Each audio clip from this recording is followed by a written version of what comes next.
ایک مرتبہ ایک فقیر کسی میدان سے گزر رہا تھا کہ اسے دو سوداگر نظر آئے۔ اس نے سوداگروں سے پوچھا، بھائی کیا تمہارا اونٹ کھو گیا ہے؟ سوداگر خوش ہوئے اور بولے، تم نے دیکھا ہے کیا؟ فقیر نے کہا، کانا تو نہیں تھا اور دائیں پیر سے لنگڑا تو نہیں تھا۔ ان سوداگروں کو یقین ہو گیا کہ اس نے اونٹ دیکھا ہے، لہذا اسی سے معلومات کیا جائے۔ وہ کہنے لگے، بھائی یہ حقیقت ہے کہ وہ کانا بھی اور لنگڑا بھی تھا، مگر وہ گیا کہاں؟ فقیر نے اس لہجے میں کہا، آگے والا دانت ٹوٹا ہوا تو نہیں تھا؟ سوداگر جلدی سے بولے، یہی جناب، یہی، اللہ کے واسطے پتہ بتا دو کہاں دیکھا تھا؟ فقیر نے کہا، ایک مرتبہ پھر اسی انداز میں، ایک طرف شہد کے ڈبے اور دوسری طرف گندم کی بوری لدی ہوئی تھی۔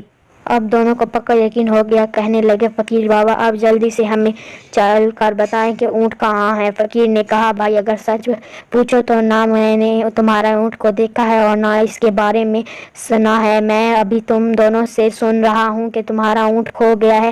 سوداگر حیران ہو گئے اور سمجھے کہ وہ ہم کو دھوکہ دے رہا ہے۔ دھمکی دے کر کہنے لگے، اس اونٹ پر دوسرے سامان کے ساتھ ہمارے جواہرات بھی رکھے ہوئے ہیں، اگر نہیں بتاؤ گے تو تمہیں قید کرا دیں گے۔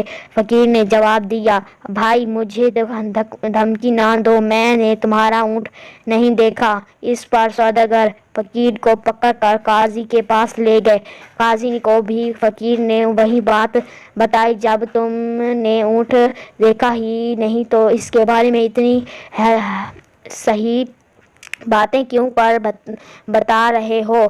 قاضی نے تعجب سے پوچھا۔ فقیر نے مسکرا کر کہا، قاضی صاحب میری بات سن کر آپ ضرور شک میں مبتلا ہوں گے، لیکن میں اب آپ کو حقیقت بتاتا ہوں۔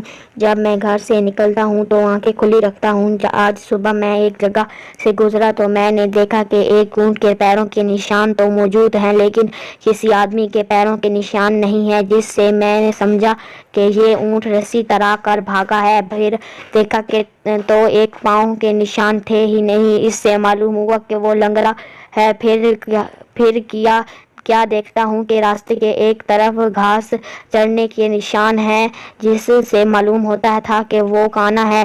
دانت کے ٹوٹا ہونے کا علم اس طرح ہوا کہ اس نے جس پودے کو کھانے کی کوشش کی، اس کے کچھ پتے باقی رہ گئے تھے اور سامان کا پتہ اس طرح چلا کہ ایک طرف چونٹیوں کی آمد و رفت تھی، جس سے معلوم ہوا کہ ایک طرف اناج ہے اور دوسری طرف شہد کی مکھیاں تھیں، جس سے معلوم ہوا کہ وہاں شہد ضرور ہوگا۔ قاضی یہ بات سن کر دنگ رہ گیا اور فقیر کو شاباش دی۔ سوداگر بھی فقیر کے بتائے ہوئے راستے پر گئے اور انہیں اپنا کھویا ہوا اونٹ مل گیا۔ انہوں نے فقیر کو انعام و اکرام دیا۔ اگر آپ کو ہمارا چینل پسند آئے تو لائک کریں، سبسکرائب کریں اور بیل آئیکن بجانا مت بھولیے گا۔ اللہ حافظ۔